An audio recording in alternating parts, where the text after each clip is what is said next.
Hello everyone, आप सभी का स्वागत है अपने यूट्यूब चैनल लक्ष्य जेटेट एग्जाम में। हम लोग जेटेट एग्जाम का प्रिपरेशन 2022 को ध्यान में रखते हुए कर रहे हैं। आपको ही पता है कि सितंबर अक्टूबर के आसपास जेटेट का आयोजन होने जा रहा है। इससे पहले हम लोग सिलेबस के अकॉर्डिंग सारे चीज़ों को करेंगे। ईवीएस हो, सीडीपी हो, मैथ हो, साइंस हो, सोशल साइंस हो, सभी विषयों का एक एक करके करेंगे। क्योंकि समय बहुत कम रहेगा, इसलिए हम लोग को प्रिपरेशन अभी से ही करना होगा।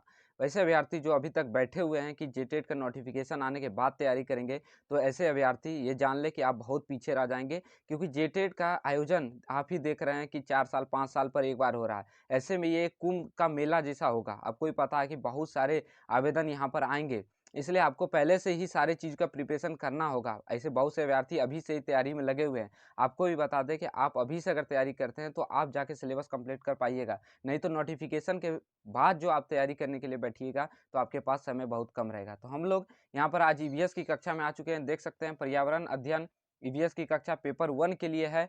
यहाँ पर अध्याय पहला जो सिलेबस के अकॉर्डिंग बताया गया है, परिवार एवं मित्र। आपको पता है कि जेटेट का अकॉर्डिंग नियमावली 2012 के अनुसार सारी चीज़ को दिया गया था। 19 में भी जो नियमावली आया था उसमें बताया गया था कि 2012 के जो सिलेबस में दिया गया है वो तो इंक्लूड रहेगा ही, साथ ही साथ कुछ अन्य टॉपिक्सों को जोड़ा जाएगा। तो ऐसे में अभी हम लोगों के लिए जो भी सिलेबस है उसी के अनुसार हम लोगों को तैयारी करना होगा। ठीक है, तो आज हम लोग बहुत ही डिटेल में परिवार एवं मित्र पढ़ेंगे। आज की ये वीडियो को देख लेने के बाद आपको इस चैप्टर से रिलेटेड आपको कहीं वीडियो नहीं देखना पड़ेगा। आज पूरा ही डीप से हम लोग पढ़ेंगे।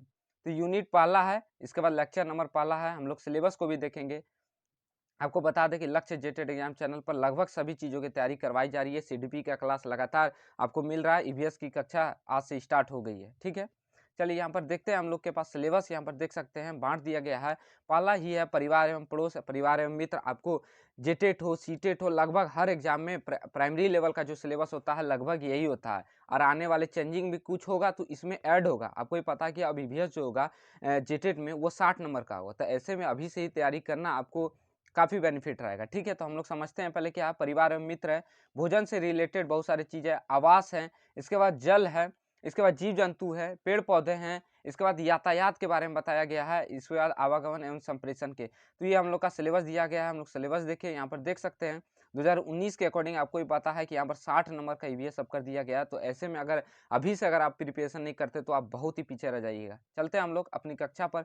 बहुत ही डिटेल में आज हम लोग पढ़ेंगे परिवार एवं मित्र के बारे में। ठीक है, तो समझते हैं पहले परिवार का अर्थ क्या होता है। जो फैमिली जो है हम लोग का, उसका अर्थ कहाँ से है, उसका कहाँ से उत्पत्ति हुआ, उस किस प्रकार से इसका विभाजन कितने प्रकार से है, सारी चीज़ों को देखेंगे। ठीक है, तो परिवार का अर्थ आपको बता दें कि परिवार जो है अंग्रेजी शब्द ही है। फैमिली का ही अंग्रेजी रूपांतरण क्या है, परिवार है। हिंदी में इसको परिवार बोला जाता है, अंग्रेजी में फैमिली बोला जाता है। ठीक है, फैमिली शब्द की व्युत्पत्ति जो हुई है लैटिन भाषा के शब्द फैमुलस से हुई है। इस बात को याद रखिएगा, डायरेक्ट क्वेश्चन पूछा जाता है। क्योंकि जेटेट जो होता है वो आपको डायरेक्ट फैक्चुअल क्वेश्चन पूछता है। सीटेट क्या होता है वो आपको पेडागोगी के हिसाब से उसको पूछता है, लेंदी बनाता है। लेकिन जो जेटेट आयोजित होता है, कोई भी राज्य की शिक्षक पात्रता परीक्षा होती है, वो आपको डायरेक्ट क्वेश्चन पूछती है। तो ठीक है, यहाँ पर देख लीजिए कि क्या है, एक लैटिन भाषा की शब्द है और ये फैमुलस से बना हुआ है। जिसका अर्थ क्या होता है अगर हम समझे तो फैमुलस जो ये परिवार है उसका अर्थ होता है नौकर। सही अर्थों में समझे तो नौकर सटीक नहीं बैठता है, लेकिन इसका जो अर्थ होता है वो नौकर होता है। अगर हम फैमुलस का विस्तृत अर्थ में अगर हम अर्थों को पता लगाएं तो परिवार समाज की एक ऐसी इकाई है। जो परिवार जो हमारा फैमिली है वो समाज का, क्योंकि एक हम लोग मनुष्य क्या है, एक सोशल आदमी है। तो परिवार का एक ऐसा इकाई है जिसमें माता पिता, उनके विवाहित एवं अविवाहित बच्चे क्या होते हैं, साथ साथ एवं अन्य सदस्य सम्मिलित होकर रहते हैं। और क्या होते हैं, उन सभी में उत्तरदायित्व तथा सद्भाव की भावना, सदस्यों में परस्पर सद्भाव की भावना से आपस में जुड़े रहते हैं।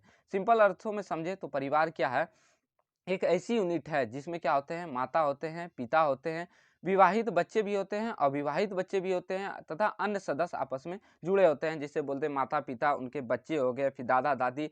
हम दो तरह के फिर फैमिली के बारे में पढ़ेंगे, एकल परिवार, इसके बाद संयुक्त परिवार और एकल परिवार के बारे में पढ़ेंगे। ये क्या होता है, फैमिली में सभी सदस्य क्या होते हैं, आपस में जुड़े रहते हैं, सद्भावना यानी कि प्रेम के बंधनों से आपस में जुड़े हुए रहते हैं और सभी में उत्तरदायित्व की भावना होती है। ठीक है, चलते हैं नेक्स्ट क्या है। परिवार की परिभाषा अनेक मनोवैज्ञानिक के अनुसार दिया गया है। हम लोग समझते हैं क्या है। क्लेयर के अनुसार बताया गया है कि परिवार से तात्पर्य माता पिता और उनके बच्चों के संबंधों की व्यवस्था से होता है। ठीक है, इस बात को याद रखिएगा। क्लेयर ने क्या बताया है कि परिवार से हम लोग का तात्पर्य यह है कि माता-पिता और उनके बच्चों का एक व्यवस्थित जो संबंध होता है, उसी को क्या कहते हैं, परिवार कहते हैं, क्लेयर के अनुसार। दूसरा समझते हैं, मैकाइवर एवं पेज के अनुसार क्या बताया गया है कि परिवार वह समूह है जिसमें स्त्री पुरुषों के यौन संबंध पर्याप्त निश्चित समय तक क्या होते हैं, रहते हैं, जिससे बच्चों की उत्पत्ति हो सके और उनका पालन पोषण हो सके। ये बात मैकाइवर एवं पेज कहते हैं। तो सिंपल अर्थ में अगर समझे, मैकाइवर एवं पेज का अगर ऑप्शन मिलता है तो वहाँ पर आपको यौन संबंध के बारे में दिखाया गया होगा और उसमें क्या होगा कि बच्चों की उत्पत्ति होती है, इसके बाद उनका पालन पोषण एक परिवार में ही होता है, मैकाइवर एवं पेज के अनुसार। ठीक है। रेमंड के अनुसार क्या बताया गया है, रेमंड के अनुसार परिवार की परिभाषा दी गई है कि दो बच्चे भले ही विद्यालय में आते हो, ठीक है, सामान्य रूप से शिक्षकों से प्रभावित भी होते हो, समान अध्ययन करते हो, फिर भी अपने सामान्य ज्ञान, रुचि, इसके बाद भाषण एवं व्यवहार, नैतिकता में अपने घर के कारण जहाँ से वो आते हैं वह भिन्न होते हैं। आपको भी पता है कि हर बच्चे की रुचि क्या होती है, अलग होती है, उसका हर का व्यवहार अलग होता है, नैतिकता अलग होती है। तो रेमंड का कहना है कि आप जिस प्रकार के फैमिली से आइएगा, आपका फैमिली में जिस तरह का वातावरण होगा, जिस प्रकार का आपका गुण अगर फैमिली में है, माता-पिता में है, तो उस टाइप के बच्चे देखने के लिए मिलेंगे। आप विद्यालय में किसी भी प्रकार से उसको रखें, ठीक है? चलिए, हम लोग समझते हैं परिवार के कार्य क्या-क्या हैं, परिवार के जो वर्ग क्या-क्या हैं हम लोग समझते हैं। तो मैकाइवर के अनुसार परिवार के 2 कार्य बताए गए हैं, ठीक है? इस बात को ध्यान में रखिएगा कि मैकाइवर जो हैं, उन्होंने परिवार के 2 कार्य बताए हैं। पहला अनावश्यक कार्य, ठीक है? आवश्यक कार्य, दूसरा है अनावश्यक कार्य। इस बात को ध्यान रखिएगा। मैकाइवर के अनुसार परिवार के कार्यों को 2 भागों में वर्गीकृत किया गया है। पहला है आवश्यक के कार्य, दूसरा है अनावश्यक कार्य। तो आवश्यक कार्य के अंतर्गत कौन-कौन आते हैं, इसको देखेंगे। अनावश्यक कार्य के अंतर्गत कौन-कौन आते हैं, इसको भी देखते हैं। तो पहला आवश्यक कार्य में है, परिवार के आवश्यक कार्य में आर्थिक क्रियाकलाप यानी कि इनकम से संबंधित मामला, आप किस प्रकार से व्यवसाय करते हैं, कार्य करते हैं, इनकम अर्जित करने के लिए। दूसरा है शैक्षणिक कार्य, ठीक है, पढ़ाना-लिखाना सबके लिए बहुत ही ज़रूरी है, तो ये आवश्यक कार्य है। कोई भी माता-पिता है, वो अपने बच्चों को क्या समझते हैं कि वो शिक्षित करे, उसको पढ़ाई-लिखाई अच्छा से, तो पहला इनकम हो गया। दूसरा हो गया शैक्षणिक कार्य भी होता है, शैक्षणिक क्रियाकलाप। लैंगिक व प्रजनन के क्रियाकलाप से भी संबंधित होते हैं। ये सारे क्या हैं, आवश्यक कार्य है। लैंगिक हो गया, शैक्षणिक और आर्थिक जो कार्य हैं, ये आवश्यक कार्य के अंतर्गत रखे जाते हैं। दूसरा है अनावश्यक कार्य में बताया गया है मैकाइवर के अनुसार कि अनावश्यक कार्य क्या है, मनोरंजन से संबंधित जितने भी कार्य हैं वह अनावश्यक कार्य के अंतर्गत रखे हैं। कोई भी खेल कूद हो गया, चाहे घूमना फिरना या कहीं भी ट्रैवलिंग करना, ये सारे अनावश्यक कार्य के अंतर्गत रखे गए हैं। तो ठीक है, हम लोगों ने समझे कि आवश्यक कार्य के अंतर्गत कौन कौन है और अनावश्यक कार्य के अंतर्गत कौन कौन है। ठीक है, अब हम समझते हैं परिवार की विशेषता क्या होती है, प्रॉपर्टी क्या है, उसका गुण क्या होता है। तो परिवार की अनेक विशेषताएं होती है जो निम्नलिखित हैं। कौन कौन से देखते हैं। पहला है वंशानुगत संबंध होता है, ठीक है। परिवार की विशेषता क्या है, उसका वंशानुगत रिलेशन होता है। तो पारिवारिक सदस्यों के बीच वंशानुगत संबंध होता है, एक दूसरे से क्या होता है, जुड़े हुए रहते हैं। जैसे माता पिता का गुण क्या होता है, बच्चे में आते हैं, पिता का गुण उनसे आने वाले जो पहले जो उनकी पीढ़ी थी उनसे मिलती जुलती होती है। तो कुछ विशिष्ट गुण एक पीढ़ी से दूसरे पीढ़ी को प्राप्त होता है। इस बात को हम लोगों ने चाइल्ड डेवलपमेंट एंड साइकोलॉजी जो है यानी कि पेडागोगी एसीडीपी का जो पार्ट है उसमें बहुत ही अच्छे से समझा है। अगर नहीं देखे हैं तो जाके वीडियो देख लीजिए, प्लेलिस्ट में पूरा सीडीपी का वीडियो पड़ा हुआ है, ठीक है। तो हम लोग यहाँ पर देख सकते हैं वंशानुगत संबंध में क्या होता है, एक जो विशिष्ट गुण होता है वह दूसरे पीढ़ी को क्या हो जाता है, ट्रांसफर हो जाता है। इसी का वंशानुगत संबंध, जैसे आपके पिताजी है तो उनसे मिलता जुलता उनका बच्चे में भी कुछ गुण आ जाता है, ठीक है। दूसरा है सामाजिक संस्था होता है, उसका परिवार की विशेषता में होता है सामाजिक संस्था। तो परिवार सामाजिक संस्था मौलिक इकाई के रूप में कार्य करती है। आपको भी पता है जो परिवार है वो क्या है, एक छोटा सामाजिक संस्था ही है जहाँ पर आपका बच्चे का सबसे पहले क्या होता है, सामाजिकरण होता है। यानी कि बच्चा जो होता है शिशुअवस्था में क्या होता है, अधिकांश समय अपना परिवार में ही रहता है। तो बच्चे का सबसे पहला जो सामाजिक कार्य है वो आपके परिवार से ही मिलता है। चाहे वो कोई भी गुण सीखता है, चाहे वो शैक्षणिक रूप से हो, नैतिकवान बने, तो वो सारा चीज़ क्या होता है आपका सामाजिक रूप से ही होता है, जो परिवार से सर्वप्रथम सीखता है। वैवाहिक संबंध क्या है, तो परिवार में संतान उत्पत्ति एवं विवाह की अनिवार्यता होती है, ठीक है। तो परिवार का एक मुख्य विशेषता ये भी है कि आपको संतान की उत्पत्ति भी होती है और आपका विवाह जो होता है अनिवार्य रूप से होता है, ठीक है, परिवार के हिसाब से। वैवाहिक संबंध परिवार के वंश की वृद्धि के लिए भी उत्तरदायी होती है। सिंपल अर्थों में समझे वैवाहिक अनिवार्यता को, तो आपको जहाँ पर संतान की उत्पत्ति भी होती है और आपका विवाह भी अनिवार्य रूप से होता होगा। इसके बाद वंश की वृद्धि के लिए आपको क्या होना चाहिए, एक परिवार की आवश्यकता होती है, ठीक है। अब समझते हैं सामाजिक सुरक्षा की मूलभूत इकाई क्या है, ठीक है। तो पारिवारिक अंग के रूप में सभी सदस्य सुरक्षित महसूस करते हैं। आपको भी पता है एक परिवार में जब कोई बच्चा रहता है या कोई भी सदस्य रहते हैं, तो आपका परिवार से क्या होता है, एक हमको क्या बोलता है, सुरक्षा महसूस होता है कि नहीं हमारे फैमिली में इतने आदमी हैं, हम कहीं भी घूम सकते हैं, या एक तरह का उसको क्या होता है, सेफ महसूस महसूस होता है, ठीक है। तो परिवार से हमें क्या होती है, सुरक्षा महसूस होती है, जो उनके विकास के लिए महत्वपूर्ण है। आपके डेवलपमेंट में सामाजिक सुरक्षा के लिए आपको क्या होना चाहिए, परिवार का एक बहुत बड़ा योगदान होता है, ठीक है। आर्थिक व्यवसाय में सभी सदस्यों की आर्थिक स्थिति को बेहतर करने के लिए भी वित्त की व्यवस्था होती है। इस बात को ध्यान रखिएगा। परिवार का एक मुख्य कार्य क्या है, आर्थिक व्यवस्था करना, ताकि भविष्य निधि में आपको क्या हो सके, पैसे की दिक्कत ना हो, सभी सदस्य आपस में मिल-जुल के क्या हो सके, पैसे का इनकम कर सके। ये एक परिवार का बहुत ही मुख्य विशेषता है। दूसरा है स्वास्थ्य संबंधित, अगर किसी की तबीयत खराब है तो एक-दूसरे से क्या होता है, कोऑपरेट होते हैं। कोई अगर बीमार है तो दूसरे को हेल्प करते हैं, या कहीं उसको डॉक्टर को दिखाने के लिए। तो परिवार का एक मुख्य विशेषता है कि स्वास्थ्य संबंधित भी अगर कार्य पड़ते हैं तो परिवार के ही लोग क्या करते हैं, आपकी मदद करते हैं। इस बात को ध्यान रखिएगा। अब समझते हैं हम लोग परिवार का वर्गीकरण किस प्रकार से किया गया है। तो आकार की दृष्टि से परिवार को 2 भागों में विभाजित किया गया है। ठीक है, यहाँ पर ध्यान रखिएगा, आकार की दृष्टि से ये क्वेश्चन बहुत बार पूछा जाता है। तो आकार की दृष्टि से परिवार के कितने भाग हैं? 2 भाग हैं। पहला है आपका संयुक्त परिवार, ठीक है? दूसरा है एकल परिवार। पहला हो गया जॉइंट फैमिली, दूसरा हो गया सिंगल फैमिली। जो एक-एक करके देखते हैं, क्या संयुक्त परिवार है और एकल परिवार किसे कहते हैं। तो पहला हो गया संयुक्त परिवार, जॉइंट फैमिली किसे कहते हैं। तो प्राचीन काल से ही भारतीय सामाजिक जीवन का मुख्य आधार संयुक्त परिवार है। स्टार्टिंग से ही आपको पता है, जब आप इतिहास पढ़िएगा तो पहले क्या होते थे, संयुक्त परिवार ही, अधिकांशतः संयुक्त परिवार ही होते थे। सभी लोग एक ही परिवार में रहते थे, ठीक है। जैसे हो गया दादा-दादी, चाचा-चाची, आगे से हम लोग समझेंगे। तो प्राचीन समय से ही क्या है, भारतीय समाज एक क्या हो गया है, संयुक्त परिवार था। संयुक्त परिवार में 2-3 पीढ़ियां के सदस्य सम्मिलित होते हैं। एक ही फैमिली में क्या होते हैं, 2-3 पीढ़ी के लोग निवास करते हैं, रहते हैं, और ये एक दूसरे से संपत्ति, आय, पारस्परिक अधिकारी एवं कर्तव्यों से जुड़े होते हैं। और जितने भी लोग संयुक्त परिवार में होते हैं, सभी लोगों के बीच घनिष्ठ प्रेम का, सद्भावना का क्या होता है, संबंध होता है, कर्तव्यवान होते हैं। इसके बाद जो भी उनका कार्य होता है, आय से संबंधित हो, जो भी संपत्ति से संबंधित हो, सारे एक ही जगह रहते हैं। तो संयुक्त परिवार में कौन कौन से लोग रहते हैं, तो संयुक्त परिवार में माता पिता, पुत्र पुत्री, भाई बहन, पुत्र वधू एवं उनके बच्चे, चाचा चाची, दादा दादी, सभी लोग क्या होते हैं, एक ही परिवार में, एक ही घर में रहते हैं, एक ही छत के नीचे रहते हैं। इसे ये संयुक्त परिवार कहते हैं, जहाँ 1-2 पीढ़ी के लोग एक ही छत के नीचे रहते हैं। समझते हैं, संयुक्त परिवार का आकार बड़ा होता है, ये तो स्वाभाविक है। जब एक ही परिवार में 2-3 पीढ़ी के लोग रहेंगे तो स्वाभाविक है कि फैमिली मेंबर ज़्यादा बड़े होंगे, ठीक है। 10-12-15 भी हो सकते हैं। एवं सबसे बुजुर्ग व्यक्ति ही उस परिवार का क्या होता है, मुखिया होता है। संयुक्त परिवार में ये बात है कि जो भी उस घर में, यानी कि जो भी फैमिली मेंबर में सबसे बुजुर्ग होंगे, वही उस परिवार का मुखिया होगा संयुक्त परिवार के अनुसार। और संयुक्त परिवार क्या होता है, एकल परिवार से बड़ा होता है, ठीक है। अब समझ अब समझते हैं संयुक्त परिवार के गुण क्या-क्या है, ठीक है। तो संयुक्त परिवार में पहला गुण है कि कार्य विभाजन की व्यवस्था होती है। आप देखते होंगे संयुक्त परिवार में क्या होते हैं, सभी व्यक्ति अलग-अलग अपने कार्य में बँटे होते हैं कि आपको ये काम करना है, दूसरे व्यक्ति को ये काम करना है, तीसरे व्यक्ति को ये काम करना है। यानी कि सभी का कार्य आपस में बँटा होता है। दूसरा होता है सामाजिक सुरक्षा। जब एक ही फैमिली में अधिक लोग रहेंगे तो दूसरे भी लोग उनसे डरेंगे, ठीक है। उसको एक सुरक्षा टाइप का महसूस होगा। उस फैमिली में जितने भी लोग होंगे वह सुरक्षित महसूस करेंगे अपने आप को, ठीक है। तीसरा पॉइंट है बच्चों का समुचित पालन, देखभाल एवं उसका विकास भी अच्छे तरह से होगा। आपको ही पता है कि जब एक ही फैमिली में दादा-दादी रहेंगे, चाचा-चाची रहेंगे और भी भाई-बहन रहेंगे, तो क्या होगा, बच्चा, जो भी छोटा बच्चा होगा उसका देखभाल में भी मदद मिलेगा। जैसे अगर दूसरे का बच्चा है, अगर वो आज नहीं है तो क्या करेगा, चाचा-चाची उसको हेल्प कर सकता है। दूसरे बच्चे उसको खिला सकते हैं, उसको खाना दे सकते हैं, उसको अन्य सभी सुविधाएँ प्रदान कर सकते हैं, और बच्चे का डेवलपमेंट क्या होगा, काफ़ी अच्छे से होगा, ठीक है।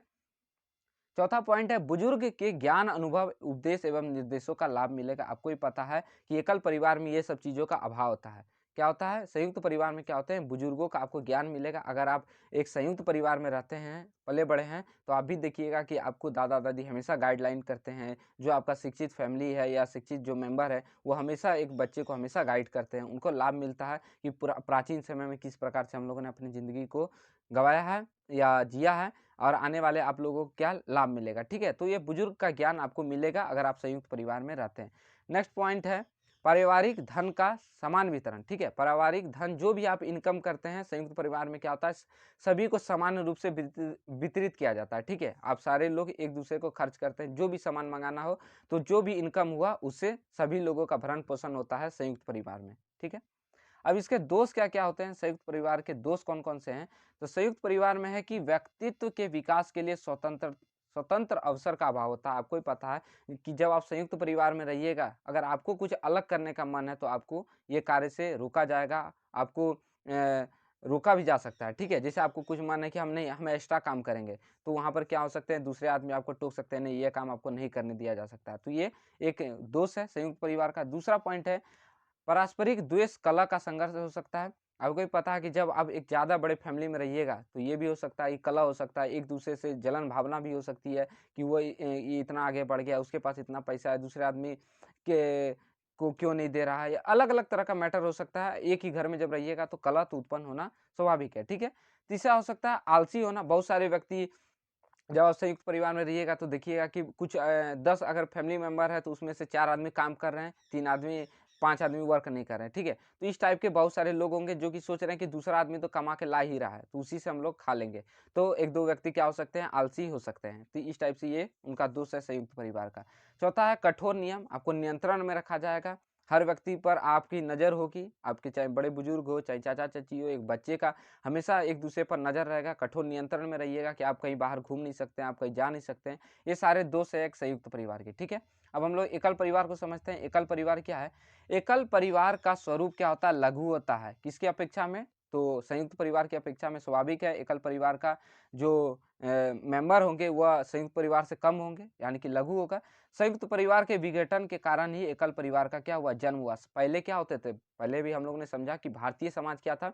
संयुक्त परिवार, अधिकांशतः संयुक्त परिवार में रहते थे। लेकिन उसी के बाद धीरे-धीरे कलह होते गया, यानी कि आपसी झगड़ा द्वेष के कारण क्या हो गया? एकल परिवार का निर्माण हुआ, जहाँ पर इसमें कौन-कौन रहते हैं? तो एकल परिवार में आपके पति-पत्नी यानी कि माता-पिता और उनके अविवाहित बच्चे रहते हैं, ठीक है? तो एकल परिवार में कितना बड़ा फैमिली हो गया?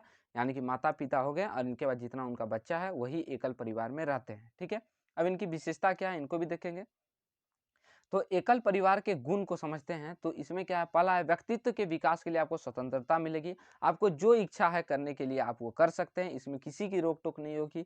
आपके माता-पिता रहेंगे और जो आपके छोटे बच्चे हैं, आपको जो इच्छा है करने की, आप स्वतंत्र हैं कोई भी काम करने के लिए। दूसरा पॉइंट है, कलह की संभावना बहुत कम होती है, यानी कि मेंबर ज़्यादा नहीं है, तो आराम से आप अपनी ज़िंदगी को काट सकते हैं। इसमें किसी प्रकार से एक-दूसरे से कॉम्पिटिशन नहीं रहता है, द्वेष नहीं रहता है, आप अपना खाते कमाते हैं, ठीक है? तीसरा है गृह संचालन में स्वतंत्रता होती है, यानी कि आपको घर चलाने में आप स्वतंत्र है। आज जो खाना बनाने का मन हो गया तो वो खा के हम लोग रह सकते हैं। लेकिन संयुक्त परिवार में क्या है, जो 10 आदमी का बहुमत होता है कि नहीं आज ये खाना बनना चाहिए तो वो खाना बनता है। लेकिन एकल परिवार में क्या है, जो आपके अंदर से इच्छा आ रही है नहीं आज ये खाने का मन है तो वो हम खा सकते हैं। गृह संचालन यानी कि घर में जो आपको करने का मन है आप स्वतंत्र है घर में करने के लिए, इसी को गृह संचालन में आपको स्वतंत्रता, ठीक है। चौथा है पति-पत्नी के बीच मधुर संबंध होते हैं, यानी कि ज़्यादा जब बड़ी संख्या में फैमिली नहीं है, आराम से पति-पत्नी और उनके बच्चे हैं, तो एक-दूसरे से क्या होता है, तालमेल अच्छा होता है, बात-विचार भी अच्छे होते हैं, ठीक है? अब हम लोग समझते हैं द्वेष क्या है, एकल परिवार के कुछ न कुछ जहाँ पर आपको लाभ होती है, तो वहाँ कुछ हानियाँ भी होती है, तो एकल परिवार के क्या-क्या दोष हैं, इसको भी समझते हैं। पहला है शिशु की देखभाल की समस्या, है, ये तो स्वाभाविक है होगी, क्योंकि यहाँ पर आपके माता-पिता और उनके बच्चे ही हैं। और संयुक्त परिवार में क्या होता था, आपके माता-पिता, दादा-दादी, चाचा-चाची सब कोई रहते थे, तो वहाँ का जो बच्चा का जो डेवलपमेंट होगा वह तीव्र होगा ही एकल परिवार से, क्योंकि वहाँ आपको हर कोई हेल्प करने वाला है। अगर आपका एक अच्छा माहौल में आपका परिवार अगर है संयुक्त परिवार में तो आपका डेवलपमेंट भी अच्छा होगा। लेकिन एकल परिवार में क्या होता है, शिशु की देखभाल की समस्या होती है। मान लीजिए अगर माँ कहीं बाहर चली गई है, तो बच्चा भूखे रह सकता है या उनको देख-रेख में काफ़ी समस्या हो सकती है। दूसरा है संकट के समय दयनीय स्थिति हो सकती है, अगर कहीं आपको डॉक्टर के पास ही जाना है, तो आपको मदद करने के लिए कोई नहीं आएगा क्योंकि आप एकल हैं। आप हैं, पिता हैं और बच्चे हैं। और संयुक्त परिवार में क्या हो सकता था, आपके अगर कोई बीमारी होती है या किसी प्रकार की कुछ भी होती है, तो सभी लोग दौड़ के आपके पास आते थे, आपकी समस्याओं को पूछते थे। यह समस्या समाधान क्या होता है संयुक्त परिवार में काफ़ी अच्छा होता है एकल परिवार की अपेक्षा, क्योंकि एकल परिवार में कोई बड़ा मेंबर नहीं होता है। दूसरा हो गया स्वार्थ की भावना, को बल मिलता है इसमें कि हम ही अकेला, हम ही सबसे बलिष्ठ है या काम कर रहे हैं, जो भी है स्वार्थीपन आ जाता है आपका एकल परिवार में। अपव्यय वही होता है, यानी कि खर्चीला भी ज़्यादा होता है, अपने इच्छा के अनुसार आप स्वतंत्र है जो भी करने के लिए। जहाँ आपको संयुक्त परिवार में आप ज़्यादा खर्च कर सकते थे तो कोई आपको रोक सकता था, दादा दादी या जो भी उच्च मुखिया हैं आपके परिवार के, जो बुजुर्ग है, वो आपको बोल सकते थे ये काम क्यों कर रहे हो। लेकिन एकल परिवार में ऐसा नहीं होता है, आप आराम से जो खर्च करने का मन है वो कर सकते हैं, तो ये एक दोष की गिनती में आता है। ठीक है, उचित निर्देशन एवं परामर्श का भी अभाव होता है। आपको हम लोगों ने संयुक्त परिवार में समझा कि आपके बुजुर्ग क्या करते थे, आपको हेल्प करते थे कि नहीं ये काम करना चाहिए, हम लोगों ने ये टाइम में अपने टाइम में ये काम किया था तो ऐसा हुआ था। लेकिन आपको एकल परिवार में कोई निर्देश एवं गाइडलाइन करने वाला कोई नहीं होगा, तो ऐसे में आपका यहाँ पर ये दोष की गिनती में आती है एकल परिवार की, कि उचित आपको नहीं मिलेगा निर्देशन एवं परामर्श, आपको यानी कि हेल्प बहुत ही कम मिलता है।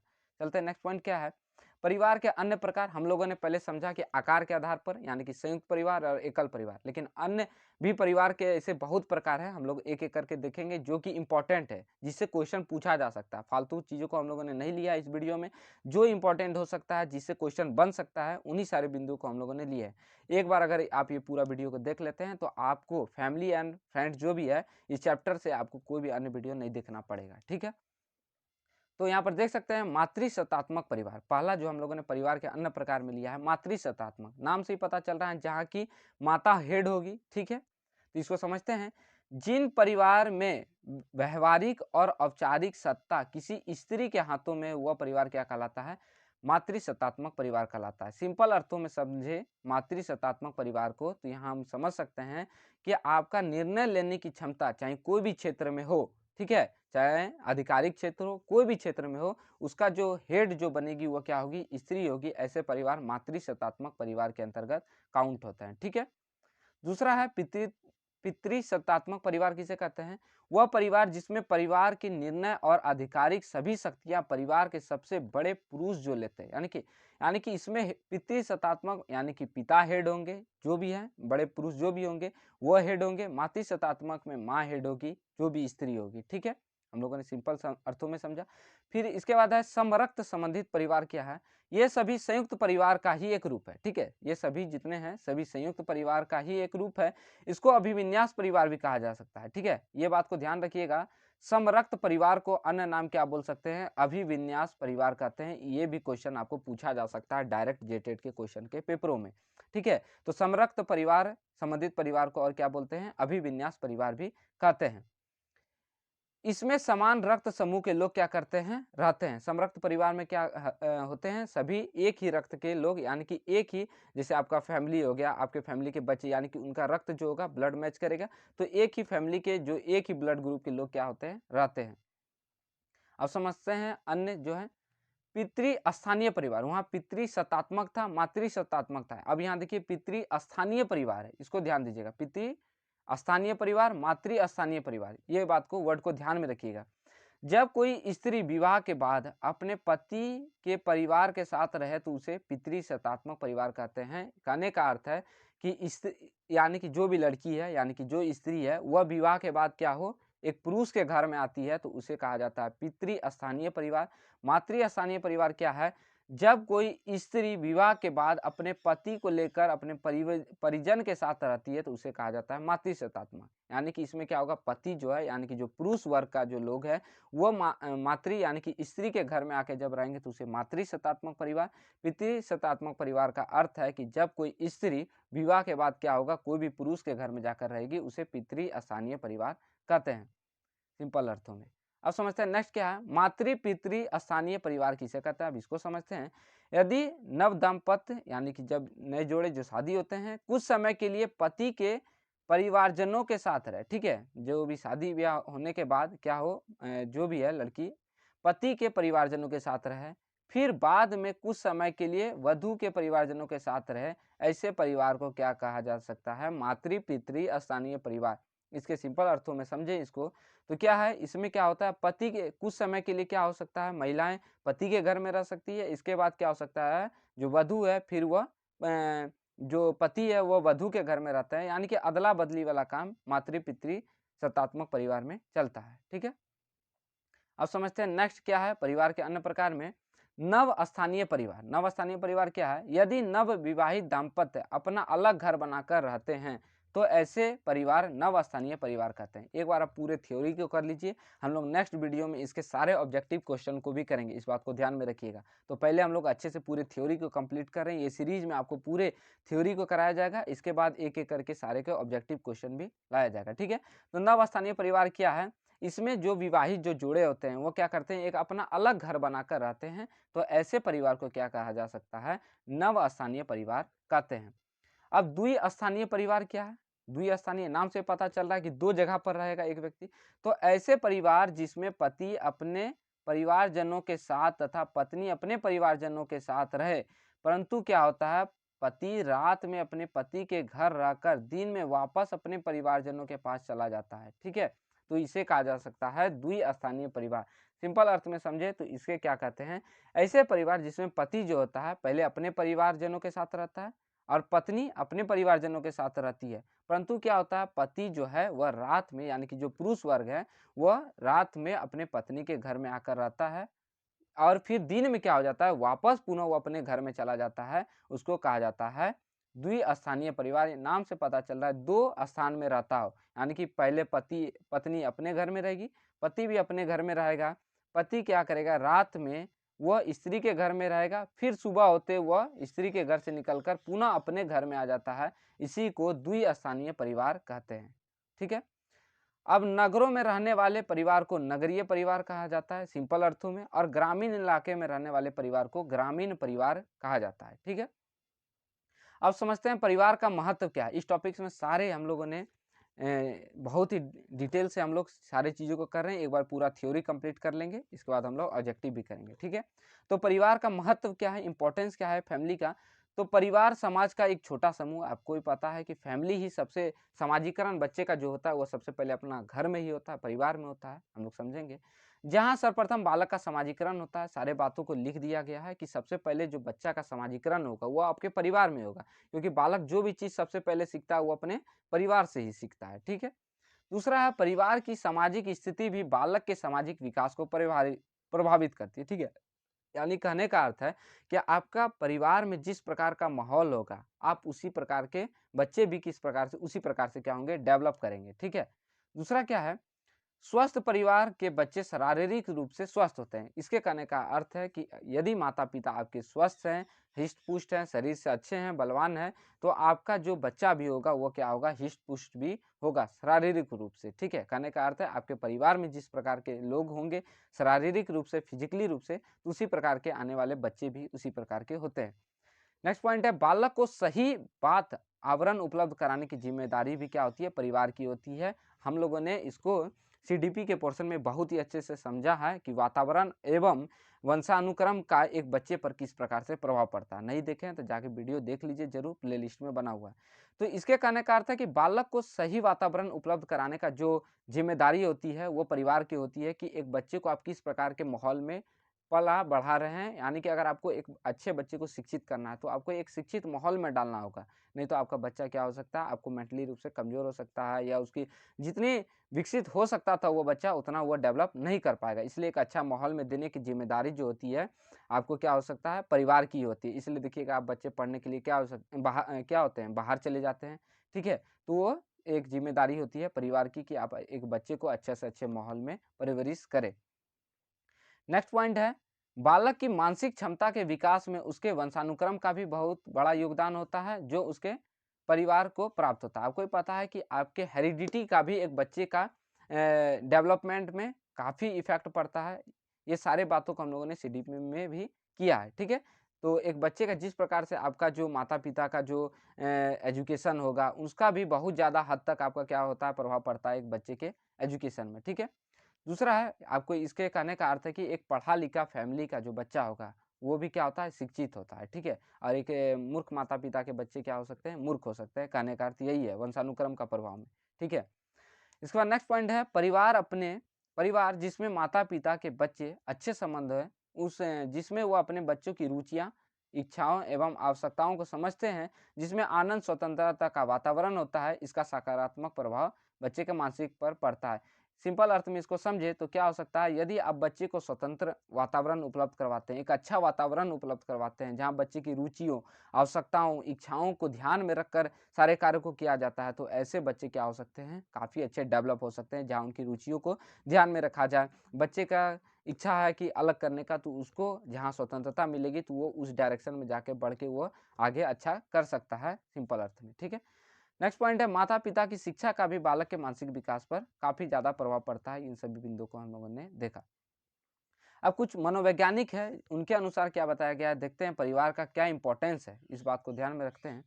तो रूसो जो मनोवैज्ञानिक है, क्वेश्चन बहुत बार इन चारों मनोवैज्ञानिक से बहुत ही बार क्वेश्चन पूछा जाता है, इसलिए इस बात को ध्यान में रखिएगा, क्योंकि जेटेड में आपको फैक्चुअल क्वेश्चन ज्यादा देखने को मिलेंगे। तो रूसो क्या कहते हैं परिवार के बारे में, रूसो के अनुसार समाज बालक को दूषित करता है। रूसो कहते हैं कि समाज जो है वो बालक को दूषित करता है। उनका विचार है कि सभ्यता से दूर पिता अपने बालक को प्रकृति की गोद में शिक्षा दे।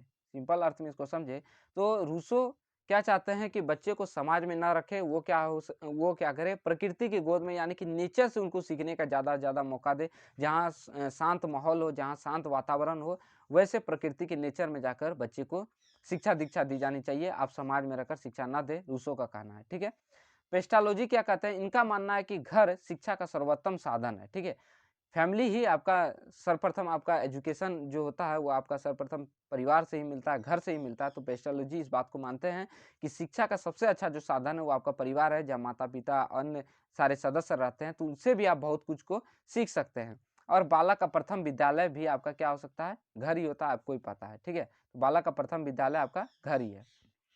फ्रॉबेल, फ्रॉबेल क्या कहते हैं, फ्रॉबेल पर पेस्टालॉजी का प्रभाव था, यानी कि फ्रॉबेल भी मानते थे कि नहीं, जो पेस्टालॉजी बोले हैं वो सही बात बोले हैं कि घर ही शिक्षा का एक अच्छा साधन हो सकता है, जहाँ पर सभी प्रकार के लोग रहते हैं, उनसे भी हम लोग बहुत कुछ सीख सकते हैं। तो ये बात फ्रॉबेल भी मानते हैं। तो फ्रॉबेल के अनुसार माताएं आदर्श अध्यापिका है, यानी कि माँ जो है वह आपका एक अच्छी से अच्छी टीचर हो सकती है एक बच्चों के लिए, और घर द्वारा दी जाने वाली अनौपचारिक शिक्षा सबसे प्रभावशाली एवं स्वाभाविक होता है। यानी कि घर का जो माहौल है, जो वातावरण है, जो माँ शिक्षित है, वो बच्चे को एक अच्छा से अच्छा क्या कर सकती है, एजुकेशन दे सकती है। तो ये बात फ्रॉबेल जी मानते हैं। ठीक है, मॉन्टेसरी के अनुसार क्या बताया गया है, इन्होंने भी बालक की शिक्षा में घर का महत्वपूर्ण स्थान दिया। यानी कि एक रूसो ही मनोवैज्ञानिक थे जो समाज को नकारते थे, वो कहते थे कि प्रकृति की गोद में शिक्षा दीक्षा दी जानी चाहिए। इसके बाद बाकी सभी मनोवैज्ञानिक क्या कहते थे कि घर एक बहुत ही अच्छा साधन है जहाँ पर आप एजुकेशन को ग्रहण कर सकते हैं। और फ्रॉबेल तो माताएं यानी कि स्त्रियों को काफ़ी महत्व दिए हैं। वो कहते हैं कि स्त्री जो है यानी कि माताएं जो है वो एक बच्चे की एक आदर्श शिक्षिकाएं होती है। तो मॉन्टेसरी के अनुसार भी ये बात बताया गया कि बालक की शिक्षा में घर का एक बहुत महत्वपूर्ण योगदान है। इन्होंने विद्यालय को बचपन का घर का, विद्यालय को ही बचपन का घर किसने कहा है, तो मॉन्टेसरी जी ने कहा है। इस बात को ध्यान में रखिएगा। अब हम लोग समझते हैं फैमिली को बहुत ही अच्छे से समझे। अब हम लोग जो दूसरा पार्ट है इसी चैप्टर में, मित्र है, फ्रेंड्स है, इसको भी समझते हैं क्या है। मित्र क्या होते हैं, जिन बालकों के साथ बालक का संबंध अच्छा होता है, ठीक है, जिससे के साथ वो क्या करते हैं, खेलते हैं, रहना पसंद करते हैं, कार्य करना पसंद करते हैं। ये सभी कार्य बच्चा जिसके साथ करना पसंद करता है वो उनका क्या कहलाता है, मित्र कहलाता है। यानी कि आप जिसके साथ ज़्यादा समय बिताते हैं, अपने सुख दुख को बांटते हैं, अपनी सभी बातों को, अच्छी सभी बुरी बातों को आप बताते हैं, वे क्या कहलाते हैं, मित्र कहलाते हैं। इस बात को ध्यान रखिएगा। दूसरा है, मित्रता एक ऐसा रिश्ता है जो अन्य रिश्तों की भांति थोपा नहीं जा सकता। आपको ये थोपा नहीं जाता है आपको फैमिली की तरफ से कि आपको इससे दोस्ती करनी ही पड़ेगी, ये ही आपका दोस्त बनेगा, यही आपका मित्र बनेगा, ये आपका नहीं होता है। तो क्या होता है, आपको जिसके साथ आपको अच्छा लगता है, कंफर्टेबल फील करते हैं कि नहीं इससे हम अपने सुख दुख के बातों को शेयर कर सकते हैं, तो वही आपका मित्र है। ठीक है, आपको कोई आपको आदमी थोप नहीं सकता है कि आपको इससे दोस्ती करनी ही है। ठीक है, तो अपनी सुविधा एवं रुचि के अनुसार देख परख कर मित्र चुनने की स्वतंत्रता होती है। अपनी इच्छा के अनुसार, नहीं ये व्यक्ति हमसे कंफर्टेबल है, हम अपनी बातों को इनसे शेयर कर सकते हैं, वो भी हमसे शेयर करते हैं, तो ऐसे ही लोगों को क्या करते हैं, हम लोग मित्र बनाते हैं। ठीक है, ये एक ऐसा बंधन होता है जो लोगों के मन को जोड़ता है। सही बात है कि हम लोग क्या करते हैं, एक दूसरे से कनेक्ट होते हैं, दो दोस्त आपस में क्या करते हैं, बात करते हैं, हर सुख दुख के साथी होते हैं, और इसी के आधार पर वह एक दूसरे के लिए कुछ भी करने के लिए तैयार रहते हैं। आप जब भी समय पर बुलाइए, दूसरे कोई आए ना आए, लेकिन आपका फ्रेंड क्या होता है, आता है। तो ये क्या होते हैं, सुख दुख के साथी होते हैं। आपका क्या होता है, लगाव हो जाता है, उनसे जुड़ जाते हैं। ठीक है, हर काम में वह आ जाते हैं। तो कार्य एवं खेल, अब हम लोग फ्रेंड को समझते हैं तो हम लोग थोड़ा सा समझते हैं कि वर्क एंड प्ले किस प्रकार से रोल निभाता है एक बच्चे के विकास में, तो इसको भी समझते हैं। तो कार्य की जिम्मेदारी वयस्कों की होती है, ठीक है।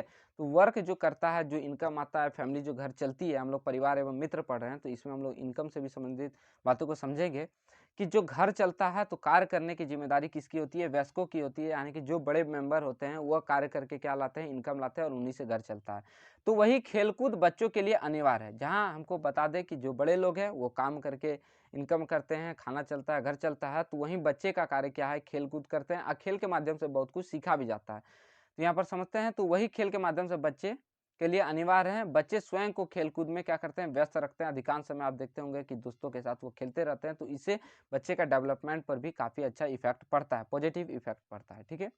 दूसरा है खेल-खेल में बच्चे सहज रूप से सीखते हैं। आपको भी पता है कि हम लोग जब पढ़ते हैं ईवीएस की कक्षा में, तो आप देखिएगा एक टीचर जो है वह ज़्यादातर जो भी एक्टिविटी करवाता है वह खेल के माध्यम से करवाता है, क्योंकि बच्चे को डायरेक्ट आप कोई भी ज्ञान को थोप नहीं सकते हैं। हम उनको मनोरंजन के माध्यम से, उनको अलग-अलग रुचियों के माध्यम से क्या करते हैं, सिखाते हैं। तो खेल माध्यम सबसे अच्छा एक बच्चे को सिखाने में, ईवीएस जो प्राइमरी लेवल का है, उसको खेल-खेल के माध्यम से सिखाना बहुत ही ज़्यादा बेनिफिट होता है। तो बालकों को विभिन्न प्रकार के प्रयोग एवं खेलों द्वारा सिखाना अधिक आसान होता है। आपको भी पता है कि जो मैथ का बुक हो, ईवीएस का बुक हो, प्राइमरी लेवल का जो हिंदी का बुक है, आप देखिएगा अधिकांश जो कार्य है वो खेल के माध्यम से है। अगर हमको वृत्त सिखाना है तो रोटी आपको बताते हैं, ट्रायंगल सिखाना है तो अलग-अलग चिप्स हो गया तो अलग-अलग आप डिज़ाइन बताते हैं, जैसे वर्गाकार कुछ पढ़ाना है या तो आप केवाड़ी का पिक्चर बना देते हैं।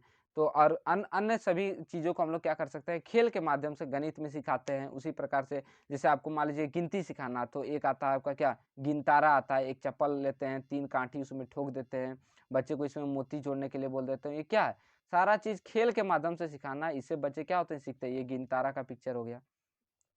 तो ये सारे चीज़ ईवीएस की कक्षा भी सेम यही है कि आपको बच्चे को ज़्यादा से ज़्यादा एक्टिविटी करने देना है, ज़्यादा से ज़्यादा खेल के माध्यम से चीज़ों को सिखाना है। प्रोजेक्ट विधि, किंडरगार्टन विधि हो गया, मोंटेसरी विधि हो गया, इसके बाद अन्य सारे ऐसे बहुत सारी विधियाँ जो बच्चे को खेल के माध्यम से सिखाने का कार्य करती है। जैसे हो गया ह्यूरिस्टिक विधि हो गया। ह्यूरिस्टिक विधि में होता है कि बच्चे खुद से खोजते हैं कि ये चीज़ कैसे हो गया, ठीक है। बेसिक शिक्षा हो गई, डाल्टन विधि है। ऐसे अन्य हम लोग एक विधि का भी एक सीरीज चलाएँगे जिसमें सारे विधियों को करेंगे, लगभग 20-22 विधियों को हम लोग करेंगे, ठीक है। तो अभी हम लोग पहले ईवीएस की कक्षा कर लेते हैं। शिक्षण विधि हो गया, ठीक है। इसके बाद समझते हैं खेल का बालक के विकास में योगदान क्या है, ठीक है। तो खेल के माध्यम से बालक किस प्रकार से उसकी एक्टिविटी होती है, तो खेल से बच्चे का शारीरिक मानसिक विकास होता है। आपको भी पता है जितना बच्चा खेलेगा तो उसका फिजिकली जो डेवलपमेंट होगा काफ़ी अच्छा, ग्रोथ अच्छा होगा। मेंटली रूप से यानी कि मानसिक रूप से भी उसका दिमाग शार्प हो जाएगा, तेज होगा। कोई भी चीज़ में क्या होता है, गेम में आप देखिएगा कि माइंड लेवल पर भी वर्क करना पड़ता है बहुत चीज़ें। जहाँ आपको फिजिकली काम करना पड़ता है वहीं आपको सोचना भी पड़ता है, थिंकिंग बहुत सारी चीज़ों को करना पड़ता है। तो आपका खेल के माध्यम से आप फिजिकली एंड मेंटली रूप से स्ट्रांग हो सकते हैं, ठीक है। दूसरा होता है नेतृत्व की क्षमता का भी विकास हो सकता है कि आप एक लीडर टाइप से वर्क कीजिएगा। अगर आप कोई चीज़ के हेड बने हैं, कप्तान बने, तो आपसे सब कोई पूछेगा तो आप नेतृत्ववान बनेंगे। आप आगे चल के कोई भी कार्य कीजिएगा व्यवसाय माध्यम में, तो आप एक लीडर बनिएगा। खेल के माध्यम से हम लोग नेतृत्व की भावना का भी विकास होता है। दूसरा पॉइंट है सहयोग की भावना का विकास। आप खेल-खेल के माध्यम से देखते हैं कि एक दूसरे को कोऑपरेट किया जाता है। अगर वो आउट हो जाता है तो दूसरे उसको सहयोग करते हैं। तो इससे हम लोग क्या सकते हैं, खेल के माध्यम से हम बच्चे को सहयोग की भावना को भी सिखा सकते हैं। नेक्स्ट पॉइंट है शारीरिक, शरीर की मांसपेशियाँ एवं हड्डियाँ भी मजबूत होती है। ठीक बात है कि फिजिकली रूप से भी स्ट्रांग होते हैं। नेक्स्ट पॉइंट है इस बच्चों को स्वयं निर्णय लेने में भी सक्षम होता है कि आपको मान लीजिए कोई भी समस्या आ गई तो उसको किस प्रकार से समाधान करना है। खेल माध्यम से हम लोग ये चीज़ को भी सिखाते हैं, जैसे बहुत सारा पहेली हो गया, पजल्स हो गया और बहुत सारे खेल ऐसे हैं जिसे दिमाग लगाकर सारे कार्य को करना पड़ता है। तो ऐसे बच्चे में निर्णय लेने की क्षमता भी, इस अटेंडम यहाँ पर क्या कर सकते थे तो बच्चा अपना निर्णय को बताता है, इससे भी हम लोग सीखते हैं। नेक्स्ट पॉइंट है खेल कूद बच्चे की शिक्षा में भी बहुत बड़ा योगदान देते हैं। Thanks for watching. आप लोगों को, अगर आप लोगों ने पूरा वीडियो को देखा है तो आपके परिवार एवं मित्र जो हैं, ये चैप्टर आपका पूरा आज एक ही वीडियो में कंप्लीट कर दिया हूँ। अगर आप पूरा इस वीडियो का सीरीज जो हम लोग का चलेगा, अगर आप पूरा देख लेते हैं तो हम लोग पूरे सीरीज को अच्छे से करेंगे। लक्ष्य जेटेड एग्जाम पर आपको सभी चीज़ों की तैयारी करवाई जाएगी, चाहे वो पेपर 1 ईवीएस हो, चाहे पेपर 2 सोशल साइंस हो, इसके बाद हो गया आपका CDP का पोर्शन चल रहा है, क्षेत्रीय लैंग्वेज को भी करवाया जाएगा धीरे धीरे, क्योंकि आपको पता है कि जैसे ही एग्ज़ाम का नोटिफिकेशन आएगा उसके बाद जो भी लोग तैयारी करेंगे तो आपको समय कम मिलेगा, आपको भी पता है। अगर आप पहले से ही चीज़ों की प्रिपरेशन कर रहे हैं, आपको भी पता है कि ईवीएस का पोर्शन जो है वो बड़ा होने वाला है। जहाँ पहले 30 नंबर का ईवीएस होता था, अब आपको पता है कि अब वो 60 नंबर का हो जाएगा। तो आपको भी पता है कि सिलेबस में चेंजिंग होगा, बहुत सारे चीज़ों को इंक्लूड किया जाएगा। इसमें कटौती कहीं से भी नहीं होगी। जो आपका सिलेबस पहले से है वो तो आपके पास रहेगा ही, तो क्यों ना पहले से जितना सिलेबस है पहले हम उनको कंप्लीट कर ले, और जो भी चीज़ ऐड होगा तो उसको हम लोग विस्तार से करते हुए जाएंगे। ठीक है, तो हम लोग को अभी से तैयारी करते रहना है, क्योंकि नोटिफिकेशन के बाद काफ़ी समय लेट हो जाएगा। ठीक है, तो आप लोगों को 3 काम करना है। सबसे पहले अगर वीडियो पसंद आया तो ज़रूर लाइक कीजिएगा। दूसरा, कमेंट कीजिएगा कि वीडियो कैसा लगा। अन्य अन्य क्या चीज़ों के लिए हम लोग और भी वीडियो सीरीज़ को चलाएंगे आप लोग को। इसके बाद ज़्यादा से ज़्यादा लोगों तक शेयर कीजिएगा। ठीक है, और सब्सक्राइब करना नहीं भूलिएगा, ये आप लोग का तो बहुत इंपॉर्टेंट काम है। अगर वीडियो अच्छा लगता है तो आप लोग प्लीज़ चैनल को सब्सक्राइब कर लीजिएगा और बेल आइकन को टिप लीजिएगा ऑल पर, क्योंकि जैसे मैं वीडियो अपलोड करूँ तो आप लोगों तक सबसे पहले नोटिफिकेशन मिल जाए। धन्यवाद साथियों, चैनल को सब्सक्राइब करना नहीं भूलिएगा, ऐसे ही वीडियो आता रहेगा। धन्यवाद।